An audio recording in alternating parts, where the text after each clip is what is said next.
The drug business could be stopped tomorrow morning. I mean, coca is a leaf. It's like a banana.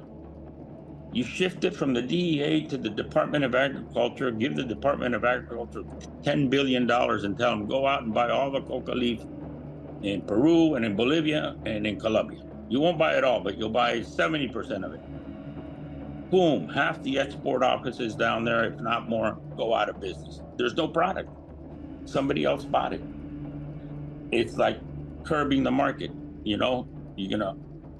but you will not be very popular because America, there's a whole economy that lives off that. The opinions of the guests and host are their own and do not represent the opinions of Ironclad, the Border Patrol, or the Department of Homeland Security.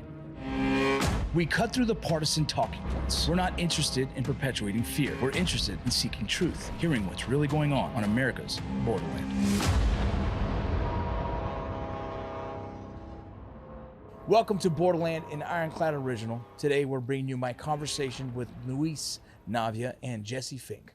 Luis is a former drug trafficker who worked with major cartels for over 25 years before his arrest in 2000 in a DEA sting.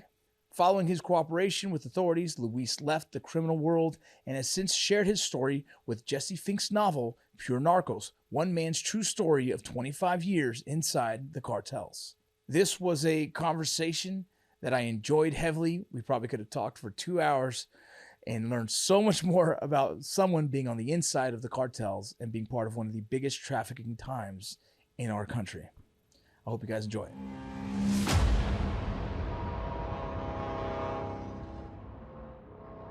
I really appreciate you guys taking the time. Certainly. No problem. Our pleasure. Luis, if you don't mind, for the audience, would you please give a kind of a bio of your background? Okay, bio of my background. I grew up in a normal Catholic family, let's say. My father, my mother, my sister. We came from Cuba in 1960 when Fidel took over.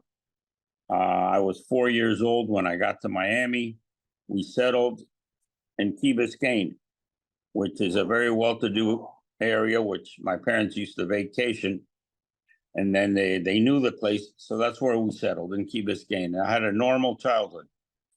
I went to Key Biscayne Elementary, then I went to a Jesuit prep school, University of Miami. Then I went to Georgetown University. My dad was a prosperous sugar man, had a sugar land in Florida, very successful. And one day I was at a party. It was my birthday party. My girlfriend was celebrating my birthday party. And I was sitting there, and in through the door walks this girl, which just knocks me off my feet, or in this case, off my chair. And our eyes locked, and I saw her and she saw me. And understand that this was like 1978. Still I was 20-something years old, Cuban-American background.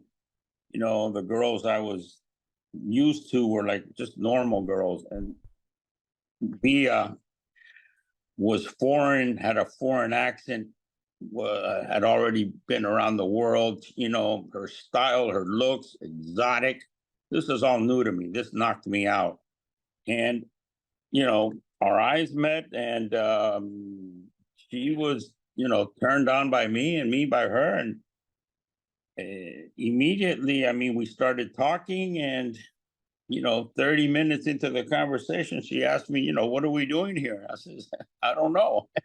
And says, let's go. And we left the party, which was my birthday party. And when it came time to blow out the candles, I was nowhere to be found. I had already left with Bia, and I was at her apartment in Brickell Place. And I had never experienced that. You're walking this girl that was like 7 years older than me, beautiful, she didn't wear bras.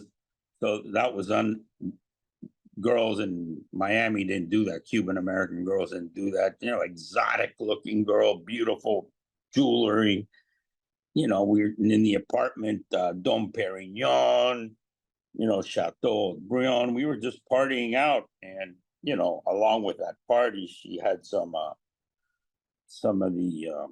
coke, which I had never snorted anything like that. That was very pure, but that's how the romance started. And she told me she was in the emerald business, and I said, well, that's fine. Emeralds are great. But we fell in love, and she really took a liking to me to her, and she invited me to San Francisco, and that turned my life. That's it. My life started on a roller coaster ride, and for 25 years. And So I was because of involved. her, Yes, because of her, it took you down the path of why we're interviewing you today, correct? exactly. No doubt. A lady, a girl, changed my life. And let me tell you, if I was a doctor, that's I'd prescribe that to any young guy. I mean, to meet a lovely, unbelievable girl. I mean, back then, did I know what sex was? No, not until I met her did I realize what it was all about, and the lifestyle. And it was 1978. Later on, she told me, "Listen, it's not emeralds, it's cocaine. I want to be very honest with you. If you want to stay, you can stay, but I'm not advising it." But I said, "Are you crazy? This is better than rock and roll," because I always wanted to be a rock and roll drummer. And I told her, no, I'm staying. At least she liked me, and she knew I was a good guy, that I was, she, at that point, she was probably one of the largest distributors for the Medellín cartel. There was a lot of people around her that were very dangerous people. She told me, if you're going to stay, you might as well stay with these people, because these people, I don't want you staying in the business and then dealing, kilos on the street with some unknown people. At least here, you're at a very high echelon, which is, at least it's a controlled, organized criminal environment, not just, gangbusters out on street corners. Yeah. So nobody does that. Nobody gives you their connection like that, and hop on this beautiful connection, which was amazing. Back in 78, we were selling, 100, 200 kilos a month at 65, a kilo. We were bringing in $13-15 million a month. When people in Miami in 78 were killing each other over a kilo, and when they did get paid, it'd be in 5s and 10s. She had an incredible connection in San Francisco who was an ex-hash smuggler. And those guys were very together, very honest people. It was that difference between the pot people, the big highline pot people that really looked down on the coke business. They never wanted to get involved. They got involved just to do her a favor because it was her brother-in-law. But he was one of the original hash smugglers. They used to smuggle with this guy, who was the guy, Jacques Cousteau. And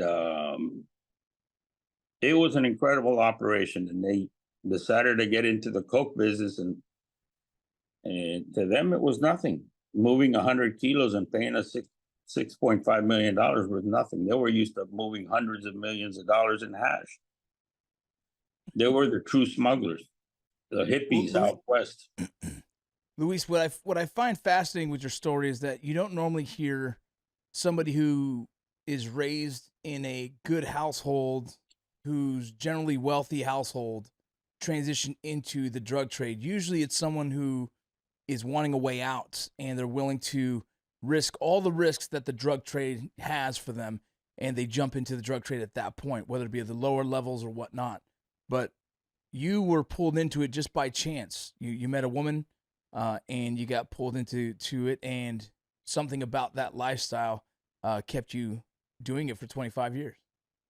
Well, when in the society I grew up, they back then and still today, they place a lot of value on money. Okay, my parents' friend, my dad was always a very low key guy, but that whole society, who's got the biggest house, who's got the yacht, at the yacht club, who's going to ski in Vail. And this was back in, the 60s and stuff. So I grew up in a competitive money-making environment. So when I was going to school, what did I want to do? I didn't know what I wanted to do. I just wanted to make money. And everybody was like that. A lot of the people that I went to school with were becoming doctors because doctors made the most money. So everybody, it was about money, money, money. So my dad put me in the insurance business. He said, before you work for me, I want you to work for someone else. And I was selling insurance when I met Bia. But I really, didn't know what I wanted to do. It's not like I was, wanting to be an engineer, wanting to be a doctor. I just wanted to make money. So when I saw what Bia was doing, and the first time I saw money was $6.5 million, that was the kicker. Because believe me, if she would have been selling grams and making, $1,000, I'll stay in the sugar business with my dad. But when you see 6.5 million, this was in 78, and you see 6.5 the next month, and then it goes to 15, 20. I mean, I thought I was on top of the world with the most powerful people in the world. And now I know, back then I didn't have a complete knowledge of the structure of the group I was with, but it's the Medellín cartel.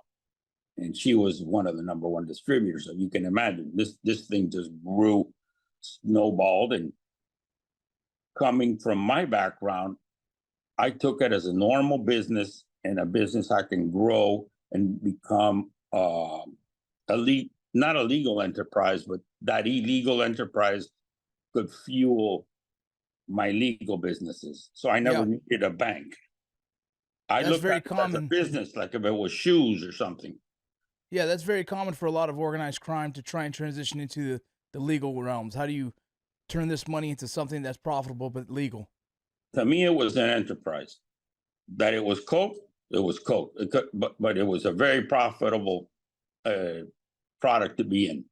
I never saw it as, wow, illegal and it's really bad for society. No, I snorted myself. I partied myself. I thought it was a great entertainment drug. Just like liquor, and it didn't have the bad connotations it has today. I knew it wasn't healthy, but I didn't. I was having the time of my life. I tell you, I enjoyed the time I was in the business. I'm not going to say, there was some better days, and there were some tough days, and there were some good days. But all along, I treated it as a legal business enterprise. Did you, before meeting that woman, her name was Bia, correct? Yes. Before meeting her, was there any knowledge of the cocaine drug trade? Before meeting her, I was working at a radio station, okay? And all the disc jockeys, that's a whole different group. And I used to buy ounces and sell it to the disc jockeys. So I was dealing at a low level just to make extra money to buy my BMW, stuff like that. And coke was just taking off in Miami. So, I was buying it from somebody and buying an ounce. And then my friends were going to school up in Babson College, and I was down in Miami. So I'd buy a couple ounces and Federal Express it up to Babson College to them. And, I would make money that way. But I dabbled in it in a very small way in 1975. But when I met Bia, that's when the cocaine cowboys hit Miami, and it was blowing out. What was your first big drug deal? If you want to consider 9 ounces big, it was, I was at Georgetown University, and I had some friends from Miami fly up with 9 ounces, and I sold them. And then from that, it was 1 kilo. And then that's when you were with Bia? No, the 9 ounces was before Bia. The kilo was when I broke up with Bia. I broke up with Bia, and she left me in touch with her people, and then they gave me a kilo to start with. And then once you were able to sell that, it kind of kept trusting in you, and you just kept growing. Well, Bia gave me her connection, and then that's when I immediately started. She gave me both sides. She says you can work with the Colombians and you can work with the hash smugglers. So right away, knowing who my customer was, the Colombians, fronted me 100 kilos under a lot of scrutiny, but I started big from day one. And then my goodwill went up, and then I handled it in a correct business manner. And then I expanded. Then I expanded to some customers in Santa Cruz, California. I expanded with this group that was down at the Hollister Ranch in LA. They were going down to Peru and bringing it up in surfboards, but I started to give it to them in LA, so they didn't have to go to Peru anymore. And my network just expanded. Minneapolis, Boston, New York. I worked with a lot of mob guys up in New York. And this shit just went out of whack, out of control. It got so out of control that it was becoming more of a pain in the ass to deal with the money than the coke. And then we set up banking systems in LA and San Francisco, Tucson, Vegas. There was shit all over the place. So according to your book, your role within the drug trade was more of a logistical kind of position than a violent one. How would you describe like your job description in your position for your whole organization?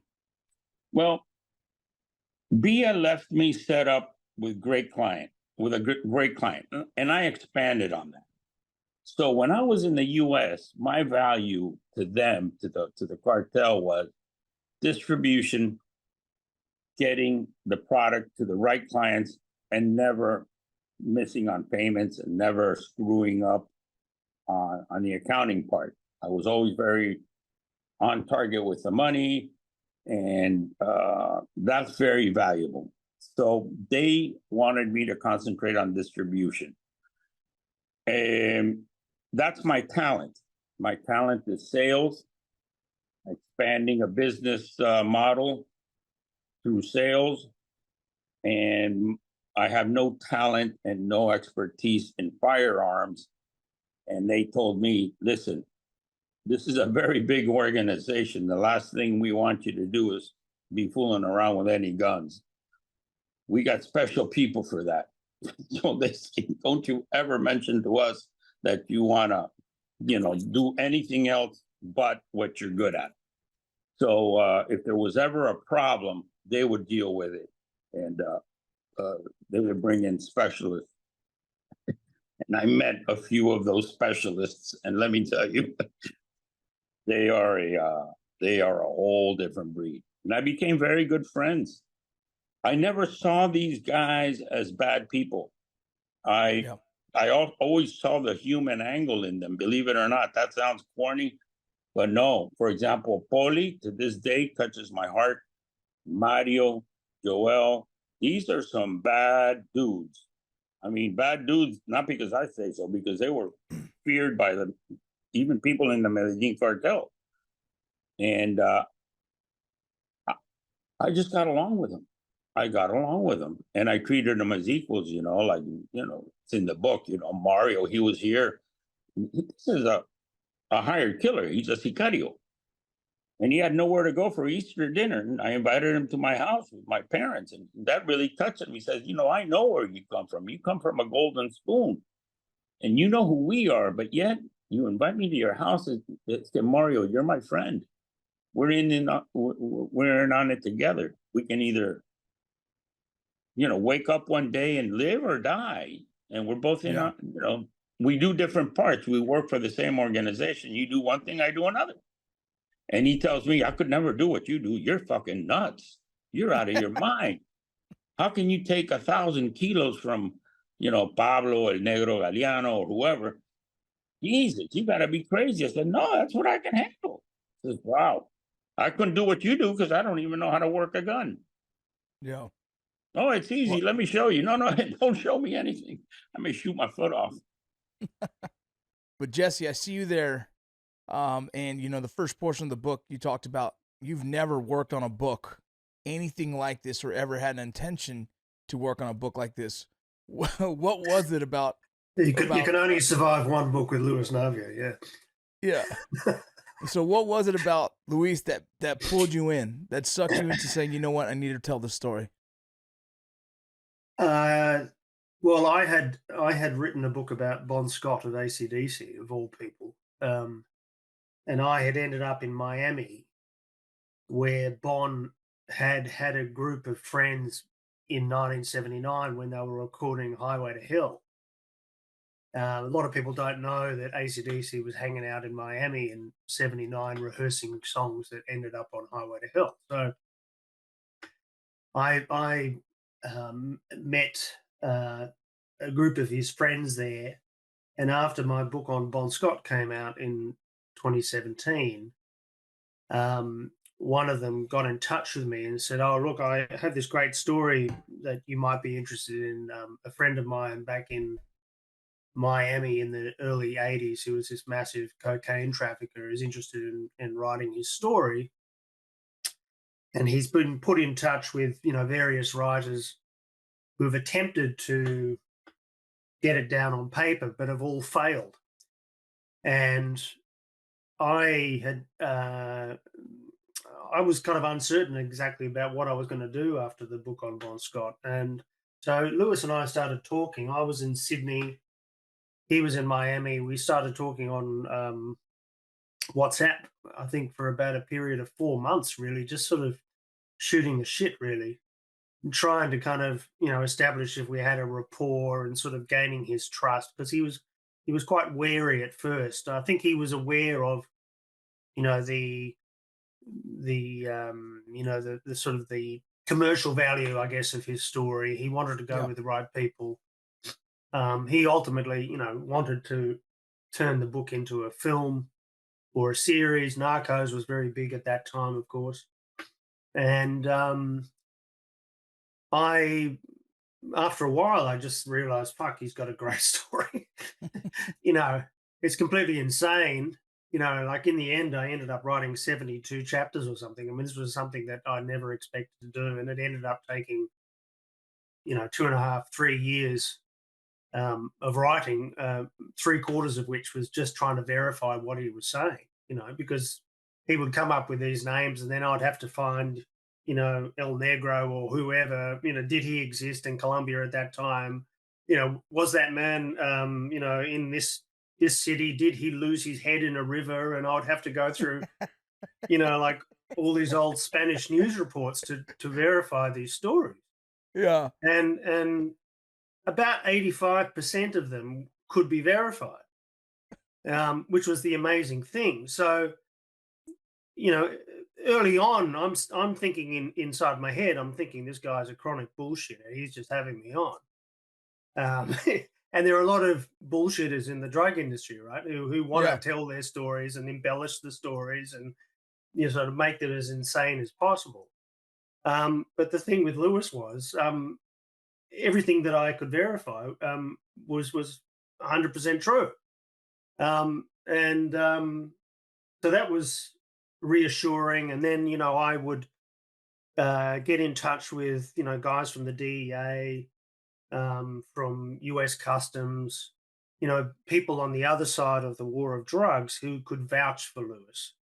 So I spent a lot of time speaking to agents with, the British drug forces, who were a big part of Operation Journey, which was the operation which took down Lewis in 2000. So I was talking to the Brits. I was talking to, the European side of things, as well as the American side of things. This was like a big, massive 12-nation operation to take down this cartel. And they all said, Lewis is the real deal.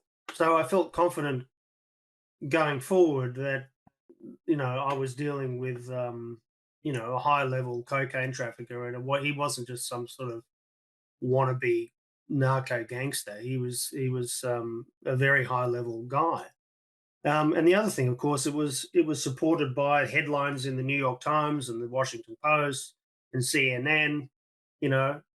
So if you go back to 2000, Lewis's name is all over news Yeah. reports from that time. Um, but the thing that both of us had to kind of keep in mind throughout the interviewing, throughout my research, throughout the sort of the early drafts of the book was, don't piss off any cartel leaders who are still alive, Yep. right? Yep. Absolutely. you know, Lewis has a colorful way of describing, certain people, and I would always caution him, think about that. You sure you want to describe him in that way? You know, because these people might be dead, but their brothers might still be alive, or their sisters, or their cousins, or whoever, and you don't want any of these people coming after you. So, Yeah. safety was paramount throughout. Well, Jesse, I have a question. Did working with Lewis alter or change any kind of perspective that you have on the drug trade?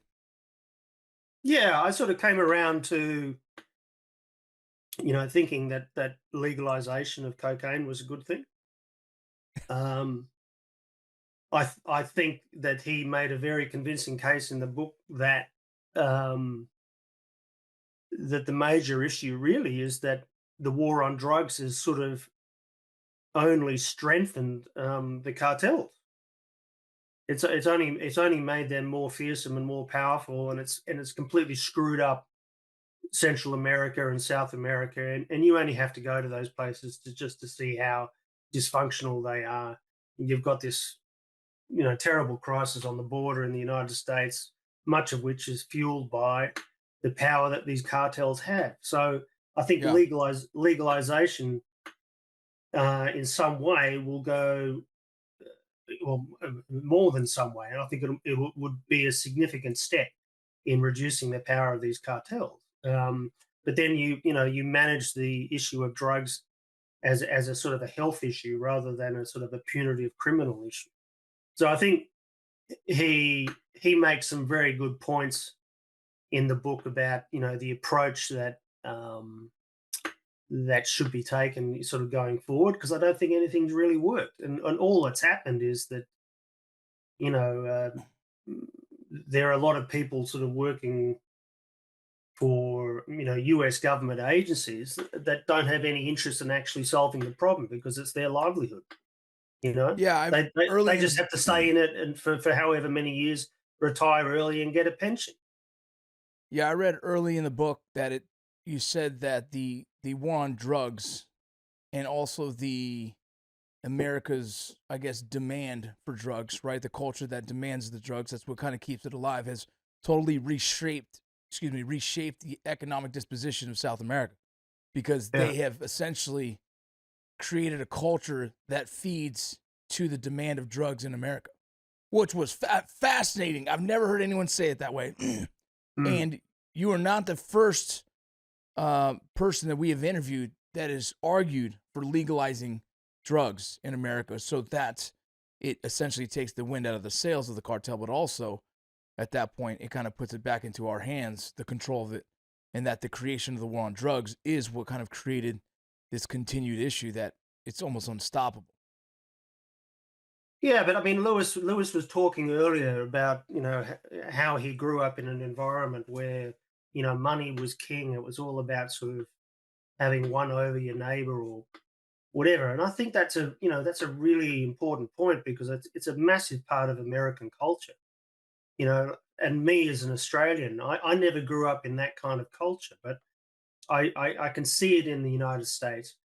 And you certainly see it when you go to South America. I spent some time in Brazil, where there's this great inequality between the black people living up in the north of the country, and the whites who are living down in the south, and of course the blacks up in Bahia want to have the same sort of lifestyle as the elites living in Sao Paulo. And so there's a massive crime problem because they want and they aspire to a different life. And I think if America worked a little bit harder on kind of having its citizens have a more soulful life rather than a sort of an adversarial life where it's all about competition.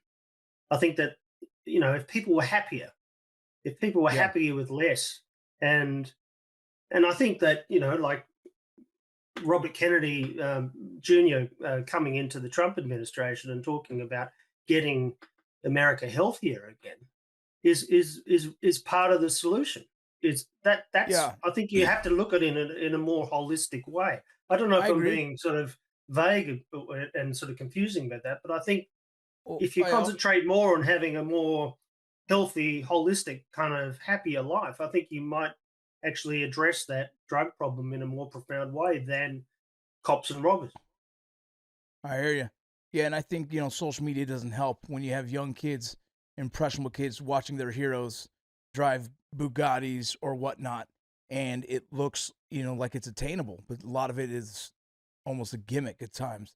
So Yeah, yeah, I 100% agree. but like I live in England now, and you go to any sort of small to mid-sized sort of city outside London, and it's miserable. These kids, live in the greyest, most horrible sort of places, and sort of uh, big apartment blocks. They've got no hope. They've got no jobs. No wonder that they're turning to drugs. But you go to Australia, and kids are sort of playing out in the park, and they're going to the beach, and they're riding their bikes. They don't have any interest in taking drugs. So I think if we look at it in a more holistic way and say, hey, let's get American kids sort of back out on the street and sort of playing in parks and playing sport and not eating junk food and all those sort of things. I think that would actually contribute a great deal to this drug problem you have in your. Yeah. Well, Luis, how was it that you were able to maintain this dual life, this trafficking drugs at a high level, and also being able to be a family man? Well, when you traffic at a high level, I mean, there's a lot of stress, but you just organize it so that you set up a distributor network, and I mean, it's not easy. And my family life did suffer because you get caught up in the lifestyle of a lot of money and a lot of you get whatever you want when you want it, and a lot of time is spent away from home with the people that are involved in the business, and that's a lot of partying and you drinking, and there's a lifestyle that's very damaging to family life. But I also always realize that the one thing I cannot do is get hot. Okay, so the most important thing was never come across as a drug dealer or a guy that's involved in the business, because that brings heat. And when you have heat, that puts a stop to your activity, and that's not the idea. So I was in love with my wife, and I had 2 kids, so I knew that I had to keep, the normal me is dressing up in a suit, having an office, having a normal business, because I always wanted to have a normal business. I always wanted to be somewhat like my dad, so that was helpful. So I had that incentive. I had a dad that I looked up to a lot, and then I always wanted to have a normal business and have a nice office, and I used the drug business just to bank my legal businesses. I had legal businesses in Mexico, in Colombia, coffee business, latex, sugar, macadamia farms in Costa Rica, and I was always turned on by legal businesses. Cocaine, all it makes is money, but after a while, it's you got 1,000 kilos, you take them to Mexico, the Mexicans take 35-40%, and you're left over. So there's not a lot of mathematics involved. There's got to be a lot of being able to collect money. But what was the difference between the Colombian and Mexican cartels? Colombia always set the pace. Okay, they control the product. Mexico became the biggest market. Colombians were out of whack, and there was a lot of crazy stuff happened. I mean, you never again will ever see a situation like Pablo Escobar, a guy that took control of a country and declared war on a country, even as bad as Mexico gets with the Zetas, Nueva Generación, Sinaloa, El Golfo, all these cartels, which are out of whack and violent, and they're all over the place, and they basically own the country. But you never have a situation like you had in Colombia, where Pablo Escobar declared war on a country. Okay, so that was the epitome of how bad this can get, and blowing planes out of the sky. You know, but Mexicans are a really tough crew. Mexicans are a tough crew, and Colombians know it. And Colombians are a tough crew also. Like, for example, I lived in Mexico. I worked with Mexicans. Number one rule is, in Mexico, let the Mexicans be the boss.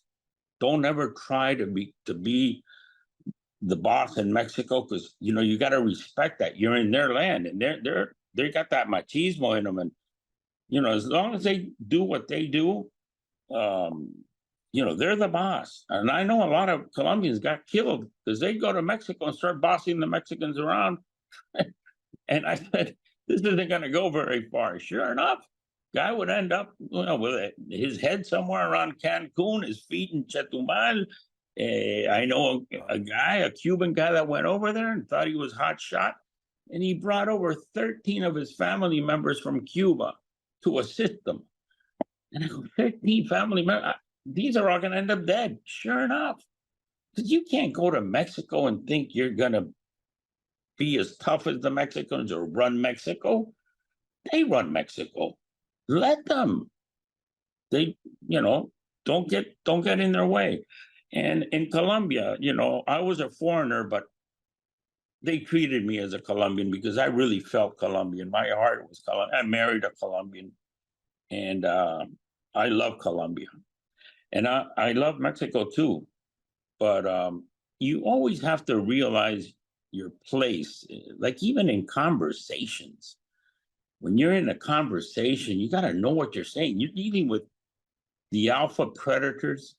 There's no fooling these people. These people may have grown up in a shack with no shoes and 11 brothers and sisters, but to get to where they are very smart people. They have the natural smarts. They are the alpha predators. They can see it. They can smell it. Don't you ever, forget that. Don't think, this guy's dummy. No. And I always had a lot of respect for the people I worked with, both in Mexico and in Colombia. And there's very intelligent, there's crazy, there's bad, and then there's also evil. Evil is a whole different ballgame. I've dealt with crazies. I've dealt with bad, all very intelligent, but some of these, not too many, but there were some people that were just totally evil. And I got away from that. That you don't even want to be there. That. Yeah. What's and sorry, didn't mean to cut you off, but the drug business could be stopped tomorrow morning. Coca is a leaf. It's like a banana.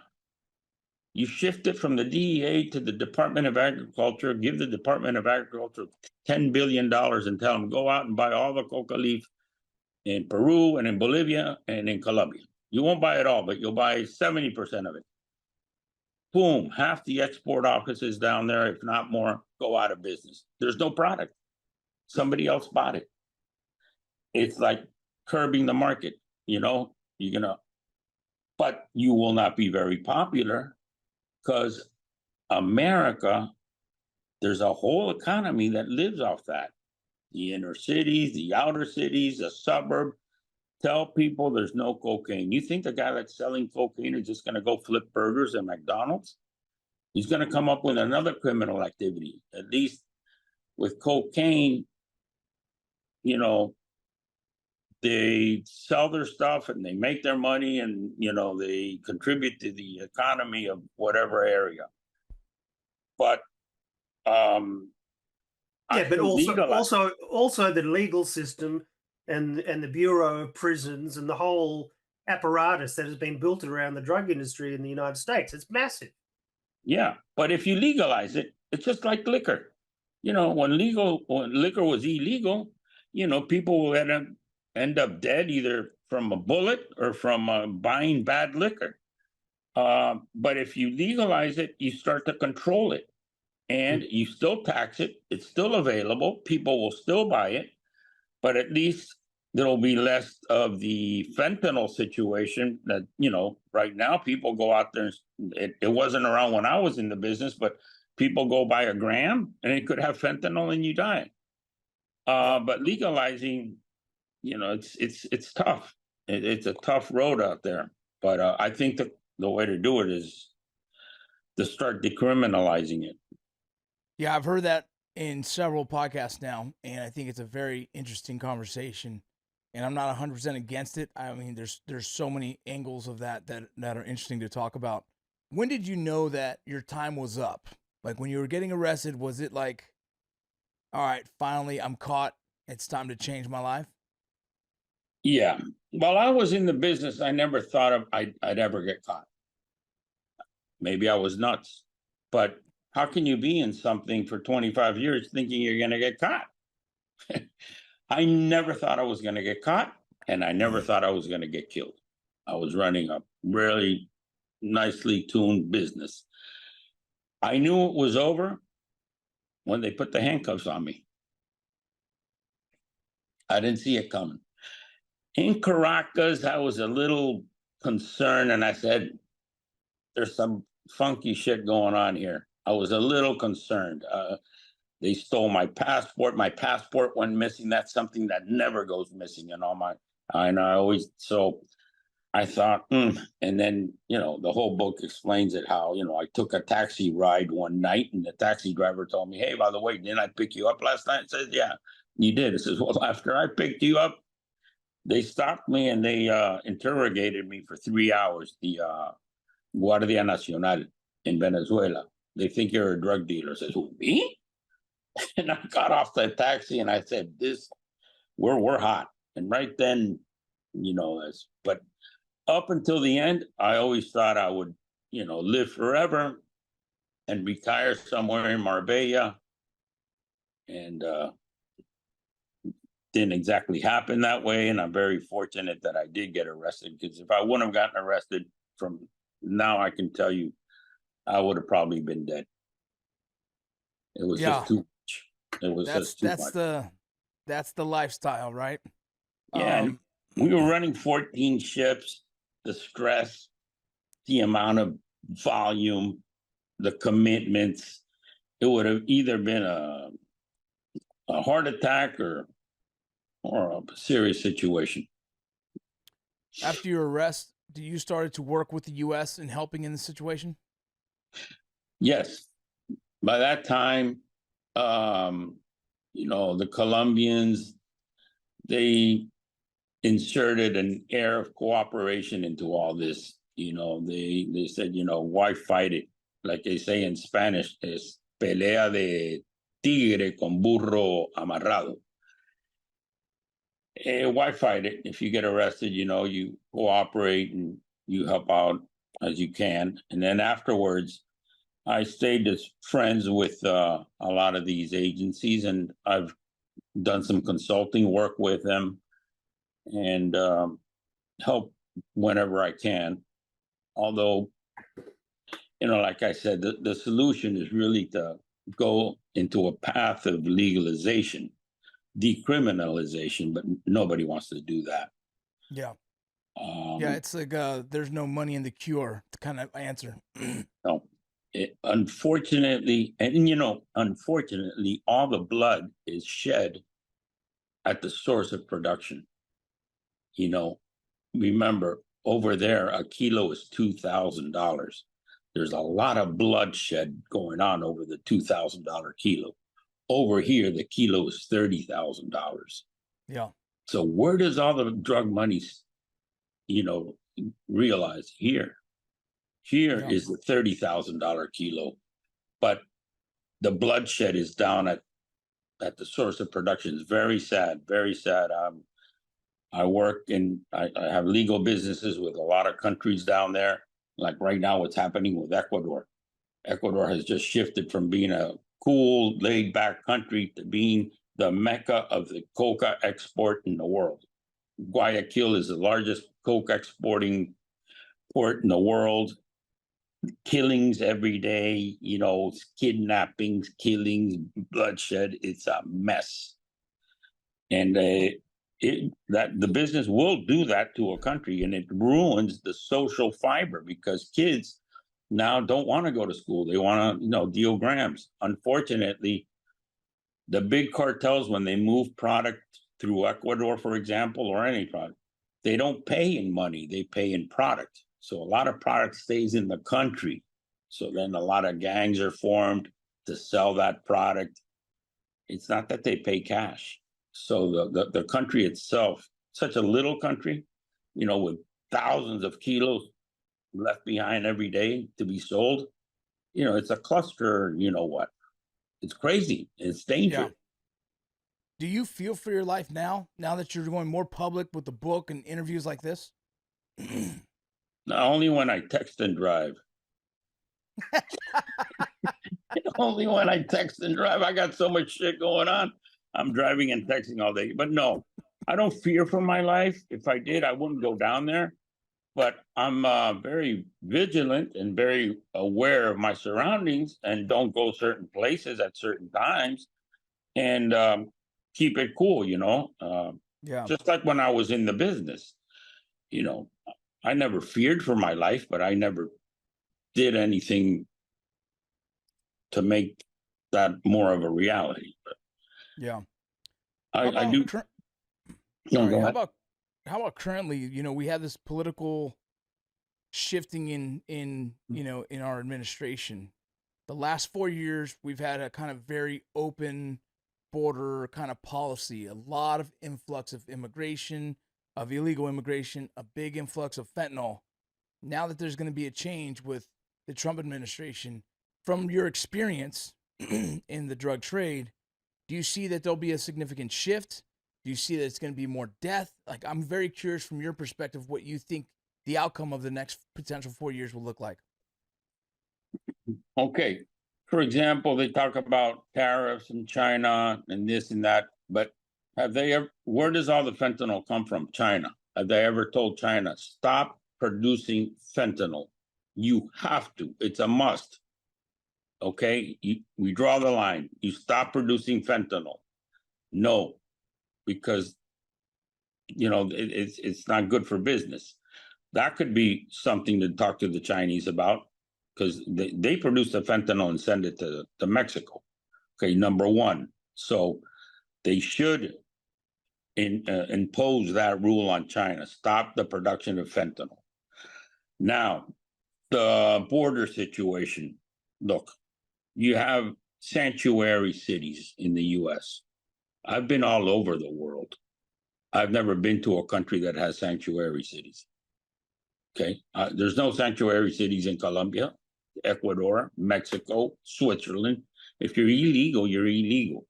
So I think we should tighten up the border, and the people that are already here that have been working legally, legalize them, and they can become part of the system. That I do believe.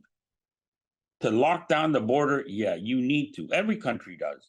Nobody allows just illegals just to roam around and And in Mexico, you're illegal in Mexico. You get arrested, you get deported right away. There's no sanctuary city. So I do believe it's a big task, but I do believe we have to tighten up the border. A lot of bad elements have come through. The bad elements will always get through, but you got to make it more difficult.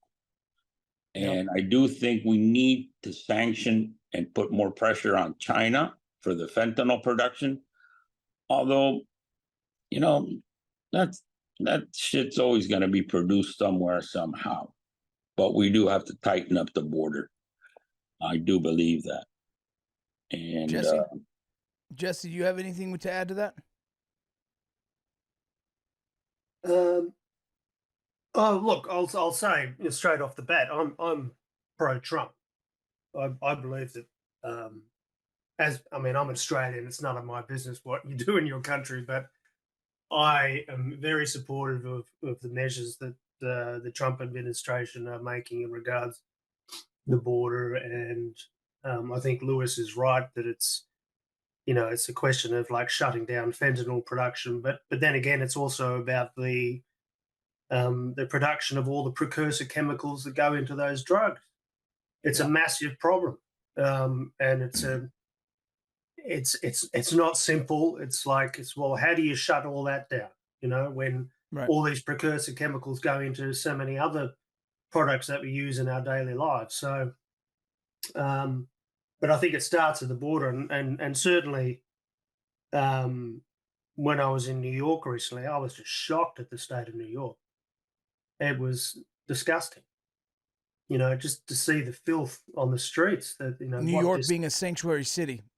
Well, I'm not saying filth in regards, to the people who are on the streets, but the state of the place was just shocking. I was, from the last time that I was there, a few years before, I'd have been there 3 or 4 times, and then to see it in this state, I was thinking, my God, something's gone wrong. Something's gone seriously wrong. I don't feel safe. I was there with my girlfriend, and we just could not wait to get out. And this is New York City. This is supposed to be the greatest city on earth. It was a absolute shithole. Something's gone wrong in the States, and I felt it there on the streets, and I feel like something very kind of seismic really needs to happen in terms of immigration policy, and I think that the Trump administration is on the right track with that. I think it's a great thing that he's come in, and because something needs to happen. I've seen the videos of the border and people sort of just slipping through the border, how easily they've been doing it. I'm just like, how the hell is that happening? Would any country on earth allow their border to be treated like that? I mean, the Thais aren't allowing the Burmese to come through their border like that.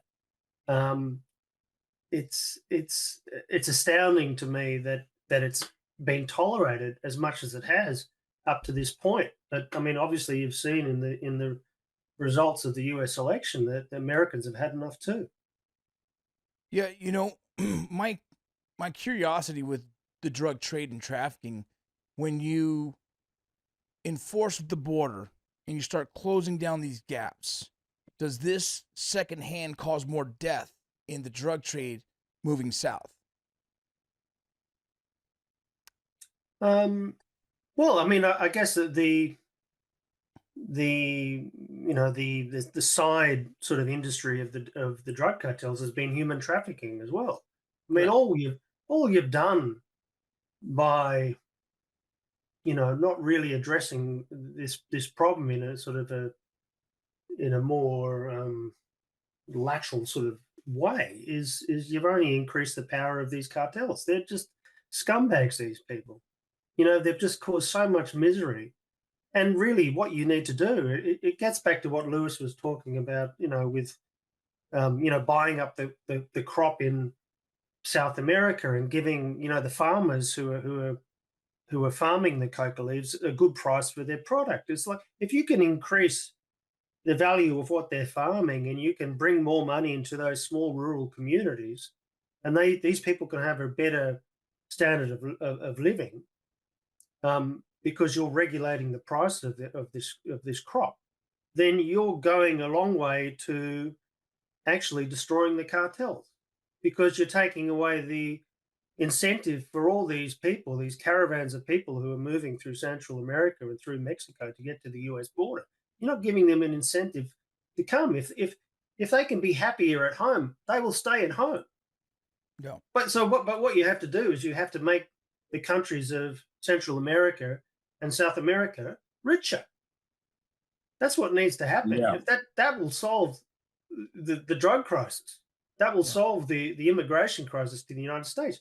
You've got to increase the value of those economies, because at the moment they're all banana republics. No wonder they want to get out.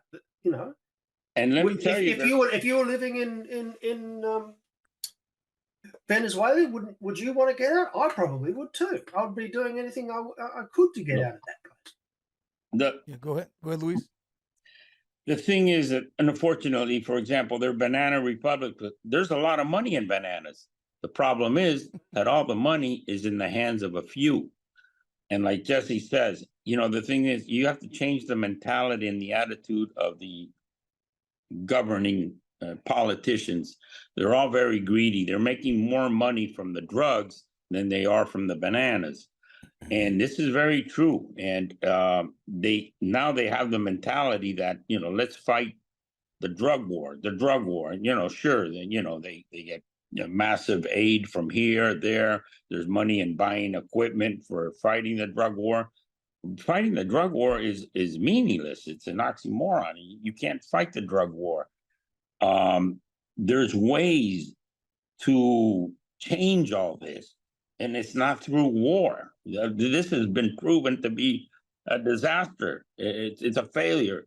The change has to come from changing the economies of the crop, the way the money is distributed down to the farmer.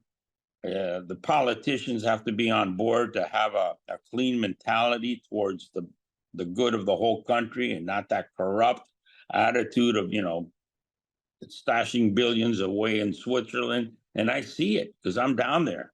Really, and part of the problem is the people that run the country. I mean, they are just completely out of control, because this can be solved. It just needs to be implemented, and it may not be very popular at first, but, a lot of product can be removed out of the market by, U.S. buying it, or like I said before, you can implement government programs to give the farmers more money for what they're producing, like cocoa, bananas, macadamia, wheat, whatever.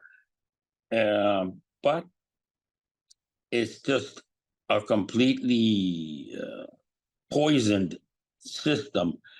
And also, it's supported by the system on the consumer end, that they don't want to see a change either. They want to, the drugs to keep on coming. So from both ends, everybody's making so much money off this drug business that nobody wants to change it. Now, everybody's upset of the collateral damage, but nobody wants to change it. Not even U.S. law enforcement wants to change it. They just want to keep fighting it, and fighting it more. And fighting is useless. It doesn't work.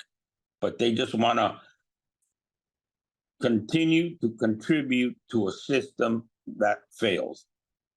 It's a vicious cycle of failure, but immense amount of money in that failure. It's the only business model that makes money through failure. And I see no end in sight until it's legalized and there's a drastic change. It's not, I can't see anything else, because everybody involved is just making money off this illegal business. It's just from down south to over here. It's very sad down south, because there's a lot of bloodshed. I mean, over there, it's right in your face. The misery is right in your face. I really appreciate you guys writing the book. I really appreciate you taking the time to tell your story. If you don't mind, would you be able to tell the audience where they can go find your book, and where they can learn more about your story and some of the things we talked about here in a deeper conversation with your book? Jesse, I'll show you a picture of the book, and the book is on Amazon. The book is on Amazon, pure and artful. There it is. I don't know the angle. Put it in front of your face. In front of your face. There you go. We'll make sure. It's on Amazon, and we're working with a few groups, and they're interested in a film. I see it more as a series because it's 25 years, and there's so many. I mean, this is just so like much 10% of it. Yeah. But we're going the route of a film or a series, and also it's not only the book, but the topic we've been discussing about what going forward. I can talk about my past, but going forward, that's the challenge. The border, going forward, drugs. I mean, how do you change people's mentality? How do you bring this into being a health issue? But you can buy it in Amazon, and now we're looking to, do a film or a series. We haven't met the right people yet, though. I mean, some people want to do it as a sort of a Tiger King sort of thing. It's not like that. It's a lot more multi-layered and complex. But I think it's I think the time is right for for like a podcasting group or someone who's serious about the sort of the war on drugs to do a like a proper kind of podcast series on all the issues that are raised in the book, and ultimately I think everyone's going to benefit from that, because I just think it's an issue that America hasn't properly addressed yet. Yeah, I love that idea. That's something that we'll stay in contact. Obviously, I'm connected to the Hollywood space. I have plenty of friends or producers and connections to networks. I think the story's fascinating, and I do like the fact that you're not just telling a story. You have your opinions of a solution that would fix this drug issue epidemic that we've been dealing with for many years. And I would love to kind of help guide that, because I just appreciate you guys doing what you're doing. Much appreciated, mate. Thank you. Thank you for listening to Borderland and Ironclad Original. Don't forget to like and share and tell your friends. Also, if there's any guests or topics you'd like me to cover, please put those in the comments and we'll do our best to get them to you.